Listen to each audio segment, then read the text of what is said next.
नमस्कार बच्चों। बच्चों आज हम इकारांत स्त्रीलिंग शब्द रूप को सीखेंगे।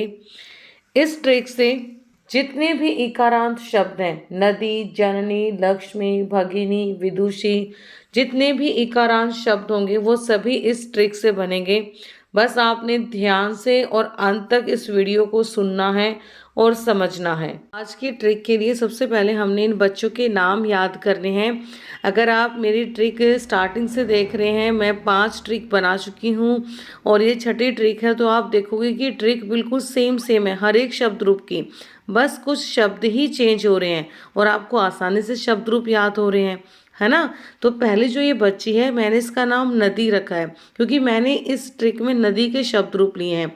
अगर आप जननी रखते हो, लक्ष्मी रखते हो, तो आपने वही इस बच्ची का नाम यहाँ पे लिखना है। सेकंड बच्ची है जिसका नाम है मया। देखो मया में म आता है और या मया। और थर्ड जो बच्ची है उसका नाम है यह। इसमें या के बाद विसर्ग है और फिर ह है, यह। और ये बच्चा है, इसका नाम क्या है? नामशु। नामशु में माँ जो है वो आता है। सबसे पहले इन बच्चों के नेम की जो स्पेलिंग है आप अपनी नोटबुक पे लिख लें। इस ट्रिक से हम जितने भी इकारांत स्त्रीलिंग शब्द रूप हैं वो सभी इस ट्रिक से बनेंगे। जो पहली बार देख रहे हैं मैं उन्हें बता देती हूँ। जो ये मेरी पहली पंक्ति है ये पूरा एक वचन है और ये द्विवचन है, और जो जितना जो बचा है ये क्या है? बहुवचन है। ठीक है। तो अभी आप जब इसको देख रहे हो तो आपको कुछ भी समझ में नहीं आ रहा है कि ये क्या है, जो पहली बार देख रहे हैं। और जो मेरी ट्रिक देख रहे हैं बार बार शब्द रूप में, तो उन्हें तो समझ में आ गया होगा। तो यहाँ पे जो नदी है, नदी क्या कहती है? मया से। नदी ने कहा, मया ये ही दो यहाँ याम क्या बोल रही हो?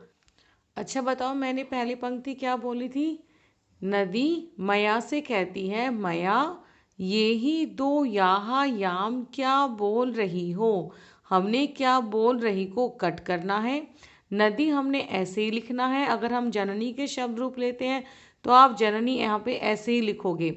मया से हमें म हलंत का और या ये दो मिले, और ये ही दो यहाँ और याम। अब इनसे हम जो हमें वर्ण मिले हैं, जो शब्द मिले हैं, इनसे हम जो पूरा जो नदी का एक वचन है वो पूरा हमारा बन जाएगा। कैसे? चलो करके देखते हैं। तो हमारी पहली पंक्ति क्या थी? नदी ने कहा, मया ये ही दो यहाँ याम क्या बोल रही हो। क्या बोल रही को हमने कट किया और उस एक पंक्ति से हमें ये वर्ण शब्द हमें मिले। बस इन्हीं का प्रयोग करते हुए हम पूरा नदी का एक वचन बनाएंगे।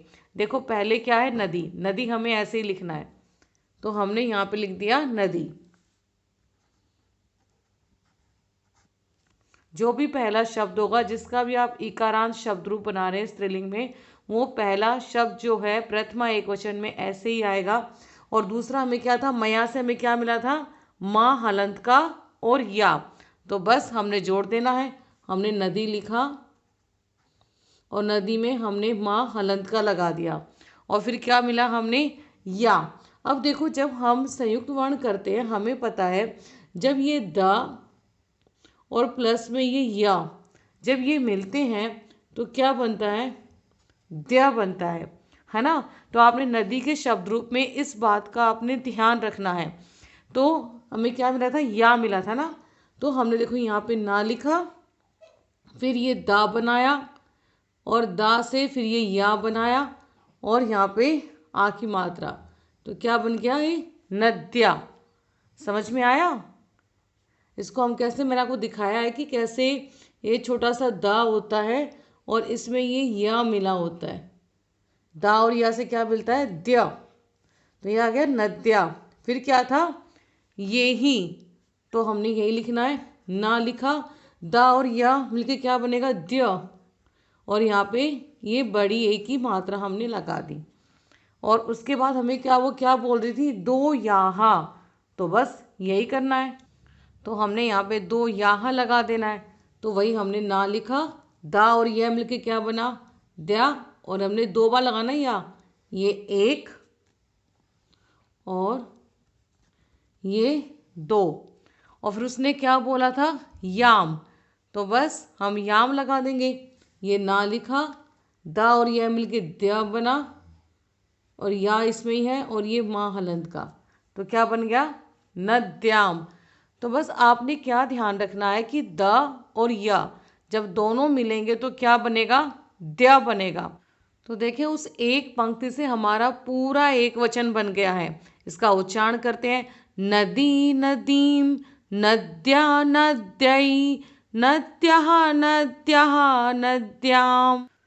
तो नदी की बात सुनकर मैया ने कहा कि दो यौ तीन भ्याम दो योहो भी इससे आगे हैं। तो इस पंक्ति से हमारा पूरा द्विवचन बन जाएगा। मैया ने क्या कहा कि दो यौ तीन भ्याम दो योहो भी इससे आगे हैं।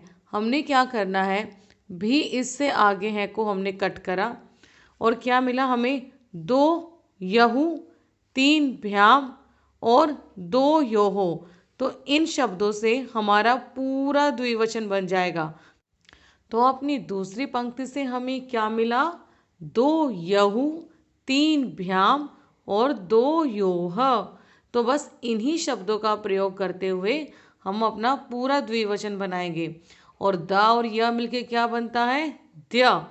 इस बात का ध्यान रखना, नदी में जहाँ भी दा के बाद या आएगा तो वहाँ क्या बन जाएगा, द्या। नदी में अगर जननी है तो नहीं आएगा, उसमें क्या हो जाएगा, ना आधा हो जाएगा, है ना।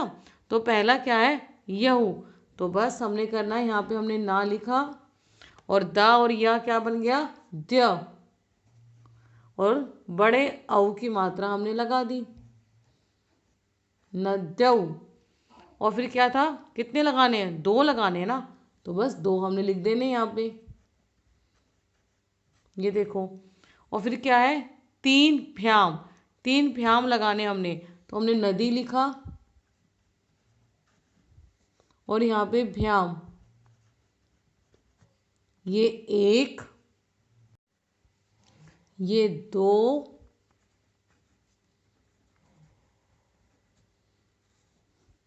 ये तीन,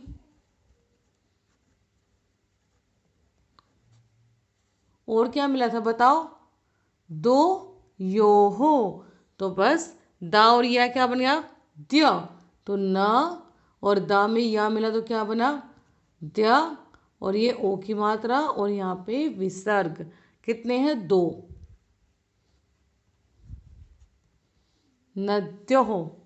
आप मेरे साथ साथ उच्चारण करें, नद्यौ नद्यौ, नदीभ्याम नदीभ्याम नदीभ्याम, नद्यो नद्यो। तो अगर आपको ये ट्रिक पसंद आ रही है तो एक लाइक तो बनता है। अब नदी और मैया की बातों को सुनकर यह कहती है कि एक भी दो भ्य भी जुड़ सकते हैं, क्यों नामशु। अब यह ने ये बात किसको बोली, नामशु को बोली। तो मैं आपसे पूछूंगी कि यह ने ये बात किससे कही, तो आपने ध्यान रखना है। नदी और मैया दोनों की बात सुनकर यह कहती है, किससे, नामशु से कहती है। क्या कहती है कि एक भी और दो भ्य भी जुड़ सकते हैं। हमने भी जोड़ सकते हैं को हमने कट करना है।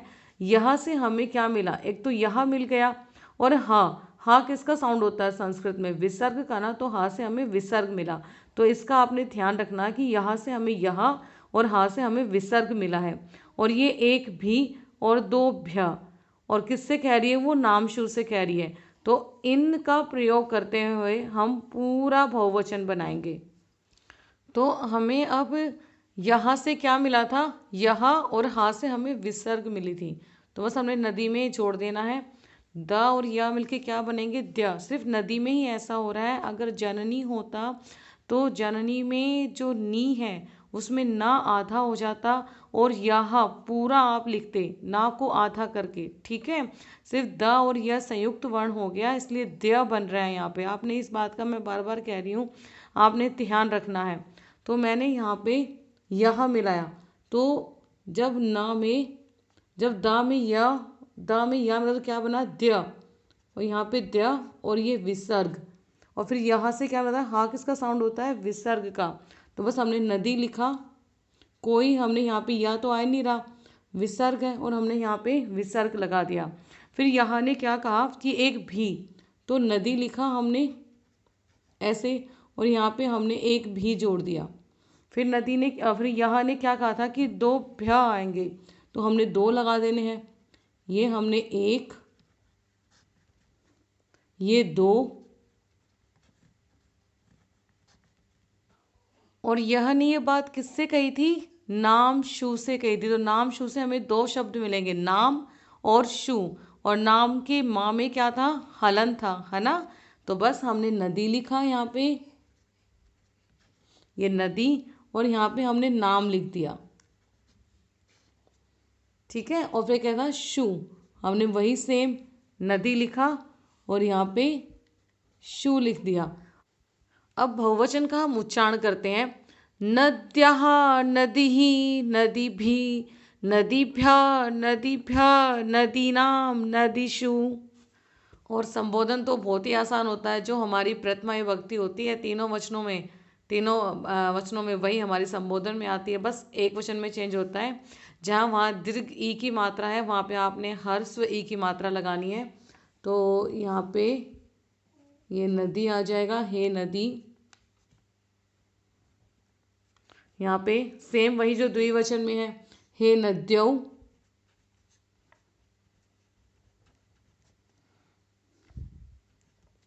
और हे नद्यः। जैसे हमने नदी के शब्द रूप करे वैसे ही जननी के बन रहे हैं। नदी में क्या था? दा और या मिलके द्या बन रहा था, लेकिन यहाँ पे वो वर्ण ऐसे ही लगेगा। देखो जननी ऐसे ही आया, और फिर क्या था? किसने कहा था? मया ने। तो देखो जननी लिखा और हलंत का मैं आ गया। ऐसे जननी में हमें या जोड़ना है, तो ई पे हमने या लगा दिया। तो आप इन दोनों ही शब्द रूपों को करके देखना। आपको ये वीडियो अच्छी लगी है तो इस वीडियो को लाइक और शेयर करना और मेरे चैनल को सब्सक्राइब करना। धन्यवाद।